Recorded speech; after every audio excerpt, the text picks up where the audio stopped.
more time with Ryan Day, they feel like he's ready to take that next step. So that's going to be a big part of this game as well, and what the determining factor is.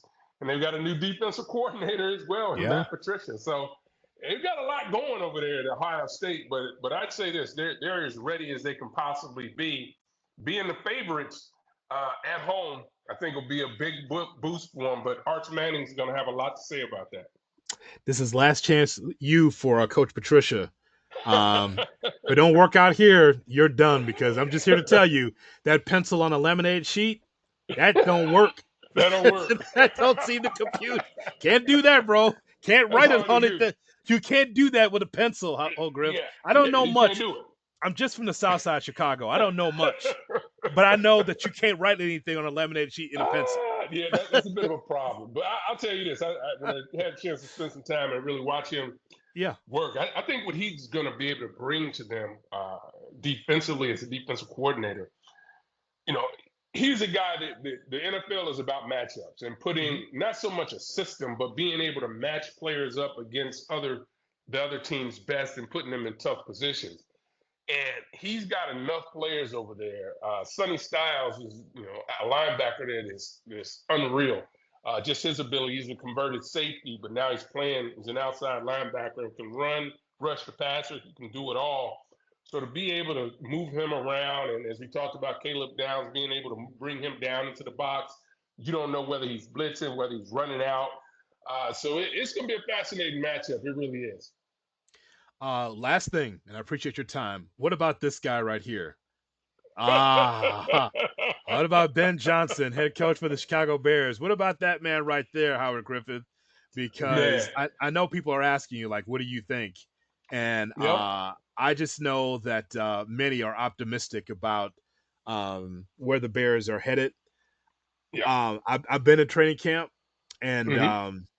I'll just tell you, Howard, that when you are a first year coach, first you've never coached before, never been a head coach before, and now you Mm-hmm. are, and you got Eric Bieniemy as one of the coaches, and you've Mm-hmm. got these. Let me just tell you, they're kicking the players' ass this summer, and they keep. I kept hearing accountability, and like not just with young players but veterans as well. It was such a mess last year that apparently that resonates in Lake Forest at House Hall about being accountable. And I know we've heard this before.